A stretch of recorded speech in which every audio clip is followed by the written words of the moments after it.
নমস্কার, কলকাতা টিভিতে আপনাদের স্বাগত।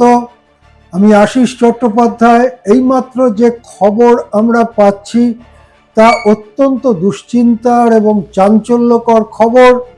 দিল্লির রাউস অ্যাভিনিউ কোর্টে নিট পরীক্ষার প্রশ্নপত্র ফাঁসের ব্যাপারে চার্জশিট পেশ করেছে সিবিআই এবং সেই চার্জশিটে এটা স্পষ্ট করে বলা হয়েছে ন্যাশনাল টেস্টিং এজেন্সি অর্থাৎ যে সরকারি সংস্থা এই প্রশ্নপত্র তৈরির জন্য দায়িত্বপ্রাপ্ত, তাদের ভেতরকার লোকেরাই এই প্রশ্ন ফাঁসের জন্য প্রাথমিকভাবে দায়ী। যেটা বলা হচ্ছে যে বিভিন্ন বিষয়ে যে বিশেষজ্ঞরা নিযুক্ত হয়েছিলেন, যেমন এখানে নাম করে বলা হচ্ছে বটানি এই বিষয়ের স্পেশালিস্ট মনীষা গুরুনাথ মান্দারে, বলা হচ্ছে কেমিস্ট্রির বিশেষজ্ঞ প্রহ্লাদ বিঠল রাও কুলকার্নি এবং ফিজিক্সের বিশেষজ্ঞ মনীষা সঞ্জয় হাওলাদার। এরা তিনজনই ন্যাশনাল টেস্টিং এজেন্সির দ্বারা নিয়োজিত বিশেষজ্ঞ। তারা টাকার বিনিময়ে প্রথম ওই প্রশ্নপত্রগুলোর পিডিএফ বা কোনো প্রিন্টেড কপি দালালদের হাতে দেয়।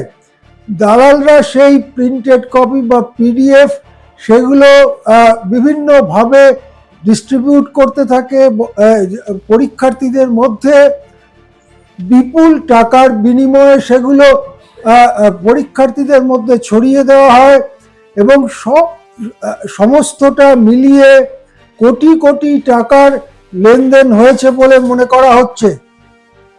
রাউস অ্যাভিনিউ কোর্টে যে চার্জশিট পেশ করা হয়েছে তাতে 13 জনের নাম করা হয়েছে। 13 জন অভিযুক্তের নাম করা হয়েছে যারা এই কেলেঙ্কারির সঙ্গে প্রাথমিকভাবে যুক্ত।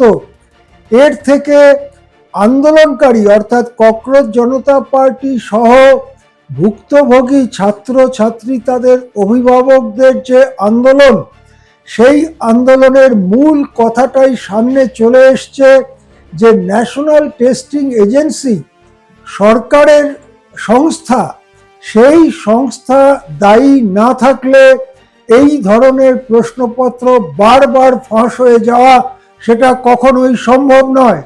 ন্যাশনাল টেস্টিং এজেন্সিকে পুরো ভেঙে দিয়ে খোল নলচে বদলে অন্যভাবে এই টেস্ট করা যায় কিনা, এই পরীক্ষা নেওয়া যায় কিনা, সেই সমস্ত আলোচনা এবং দাবিও উঠে এসেছে।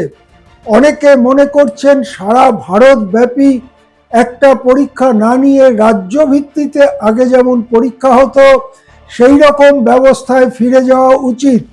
নানান প্রশ্ন এবং নানান দাবি পাল্টা দাবির মধ্যে সিবিআই এর চার্জশিটে সামনে এলো যে কিভাবে ওই কোচিং পরিচালনার সঙ্গে যুক্ত যে সমস্ত ব্যক্তি, তাদের সঙ্গে এই এনটিএ অর্থাৎ ন্যাশনাল টেস্টিং এজেন্সির বিশেষজ্ঞ, তাদের মধ্যে যে দালালরা ঘোরাফেরা করে, সেই দালালরা বিপুল পরিমাণ টাকার বিনিময়ে এই প্রশ্নপত্র ফাঁস করেছে।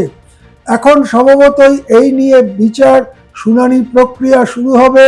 সেখানে হয়তো আরো অনেক কিছু আমরা জানতে পারবো। সিবিআইও এর পরে সাপ্লিমেন্টারি চার্জশিট দিতে পারে, সেখানে আরো নাম সামনে আসতে পারে।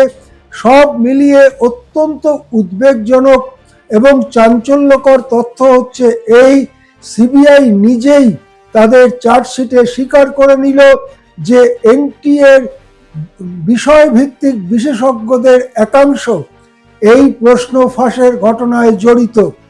এখানে আরো প্রশ্ন উঠছে যে এই যে যারা জড়িত বা এই যে চার্জশিট, সেটা আগে কেন পেশ করা হয়নি, আগে কেন এদেরকে ধরা হয়নি?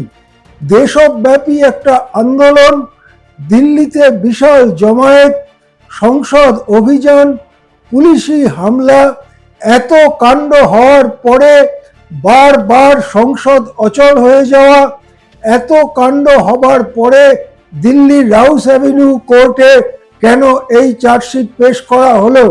তাহলে কি আন্দোলন না হলে প্রকৃত সত্য সামনে আসতো না? এই প্রশ্ন করছেন অনেকে।